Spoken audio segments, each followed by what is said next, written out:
They are the most charming, confident person you know, yet you feel constantly confused, drained, and guilty. Why?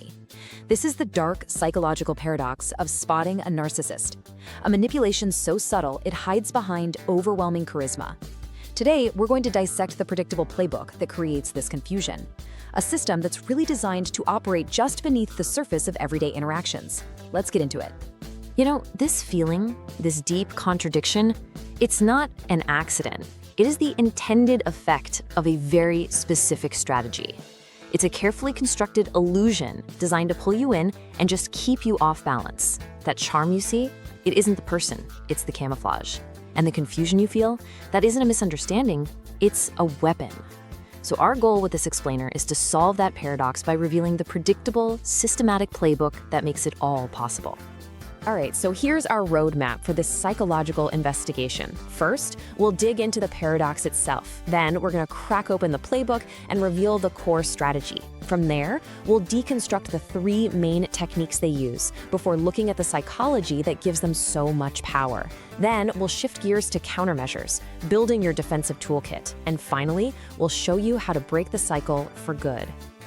Okay, so let's start with that central conflict, the charisma. It's the bright, shiny object meant to distract you. You can think of it like a magician's misdirection. While you're completely focused on their confidence, their humor, their incredible stories, the real work is happening somewhere else entirely. And look, our sources are really clear on this. Spotting a narcissist has nothing to do with judging their personality. It's all about recognizing that behind that performance, there is a systematic, predictable, and totally repeatable toolkit of abuse. The charisma isn't the person, it's the camouflage for the machine. So now let's open that playbook. The foundation of all these patterns really lies in a clinical diagnosis, Narcissistic Personality Disorder, or NPD. And at its core, NPD is defined by two key things: a powerful and often very fragile sense of grandiosity, and a profound, almost complete lack of empathy for other people.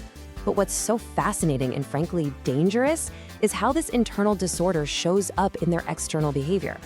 What's really crucial to understand is that narcissism can show up in two very different ways. On one hand, you've got the overt or grandiose type. This is the classic stereotype, right? The person who's outwardly arrogant, totally entitled, and just demands attention. But then, on the other hand, you have the covert or vulnerable type. This person might seem shy or like a victim or even self-deprecating. They get their attention by playing the martyr. But here's the most important point. Despite looking so different on the surface, both types use the exact same underlying playbook of manipulation. So what's the ultimate goal of this playbook? It's all about getting one thing: narcissistic supply. Think of this as their psychological fuel. And it's not just the good stuff, the praise and admiration they crave. It's also the negative energy, the arguments, the drama, your frustration, even your tears. Any form of intense emotional energy from you validates their sense of importance and power. They need it constantly just to stabilize an incredibly fragile ego. So remember this, every single technique we're about to cover is designed for one single purpose: to secure a steady flow of this supply. And this brings us right to the core of our explainer. We are now opening the playbook to expose the three primary interlocking techniques they use to get that supply. These are not random acts of cruelty. They are a deliberate, sequential mechanism. First up is a technique called love bombing. Now, this isn't just a whirlwind romance. It's a strategic, hyper-accelerated idealization phase. From day one, they're doing this intense mirroring, reflecting your own hopes, dreams, and even your insecurities right back at you. It feels like you finally met someone who truly gets you, and it creates this instant, powerful bond. Within weeks, you're hearing soulmate claims and grand declarations. Then comes future faking. Vivid, detailed descriptions of a perfect future together. This whole campaign is so overwhelming because it targets our fundamental human need for connection. It creates a powerful illusion to lock you in as a source of supply as quickly as possible. But once you're secured, the dynamic shifts. And it often starts with phrases just like this one: "You're just being too sensitive. That never happened. I think you're misremembering things." This is the classic signature of the second and much more insidious technique. And that technique is called gaslighting. It's a term that gets thrown around a lot, but its clinical meaning is very precise. It is a systematic and repeated tactic used to make you question your own memory, your perception, and ultimately your sanity. The whole goal is to destroy your self-trust.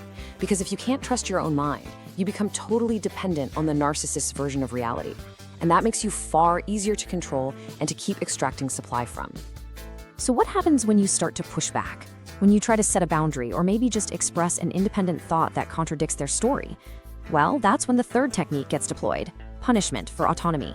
You see, the narcissistic system cannot tolerate dissent or independence because it threatens their control and, of course, their supply. And these are the main tools they use for that punishment. First, there's guilt tripping. This makes you feel responsible for their emotional state, basically forcing you to drop your boundary just to make them feel better. Second, there's projection. This is a really twisted defense mechanism where they accuse you of their own toxic behaviors. If they're lying, they'll call you a liar. If they're being selfish, they'll accuse you of selfishness. It's their way of offloading their own shame. And finally, if all else fails, there is narcissistic rage, a sudden, terrifying, and completely disproportionate explosion of anger designed to shock you into submission and show you just how costly it is to defy them. So we've covered the how, but to really get this, we need to look at the why. What are the psychological vulnerabilities on both sides that allow this destructive dynamic to take hold and even flourish? This psychological case file really lays it out perfectly. For the narcissist, the main motivation is shame avoidance. At their core is a deeply fragile ego, and their entire manipulative structure is built to protect it from any hint of blame or criticism. They have to constantly regulate their self-image. Their core vulnerability is a pathological sense of entitlement. They truly believe they have the right to control and use other people. Now for the target, the dynamic is flipped. Their motivation is often a desire to help, to fix things, to get back to that harmony of the love bombing phase. And their core vulnerability? It's their own empathy, which the narcissist exploits, combined with something called cognitive dissonance, that huge mental stress of trying to reconcile the charming ideal person from the beginning with the cruel manipulative person they're seeing now.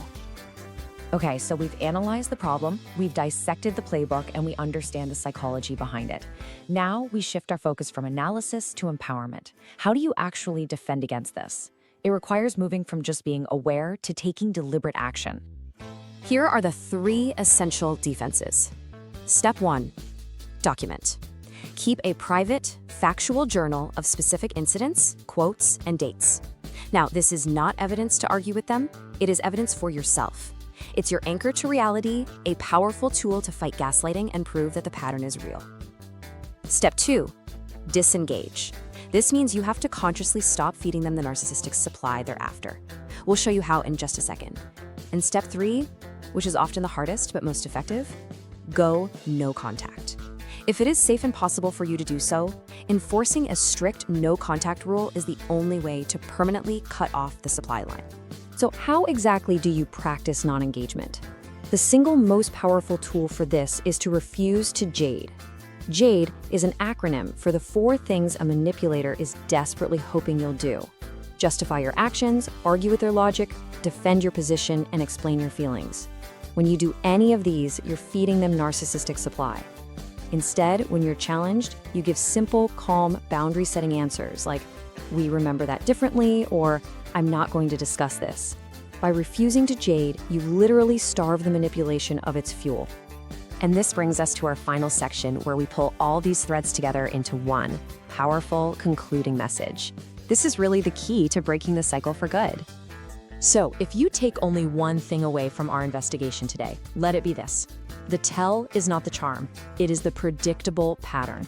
The ultimate key to spotting a narcissist is to stop analyzing their personality, their promises, or their excuses, and instead, to simply recognize the cold, mechanical repetition of their playbook. We've seen how this cycle begins with that intoxicating rush of love bombing, a phase designed to lock you in. We've deconstructed gaslighting, that systematic campaign to make you doubt your own mind. And we've exposed the methods of punishment, the guilt tripping, the projection, the rage, all used to crush any attempt at autonomy. These aren't separate events, they are interlocking gears in a machine designed to idealize, devalue, and discard, all for one purpose: to extract narcissistic supply and regulate a fragile ego. But here's the empowering part. A machine can be dismantled once you have the schematics. Awareness breaks the loop. By relying on documentation, you reclaim your reality from the fog of gaslighting. By practicing non-engagement, by refusing to JADE, you deliberately starve the machine of its fuel. You stop playing the game. You dismantle their predictable playbook by refusing to be a source of supply. You take your power back, not by changing them, but by understanding the pattern and choosing not to participate. Which leaves us with one final provocative question. Now that you know the playbook, the sequence, the techniques, and the motivation, can you ever truly unsee it?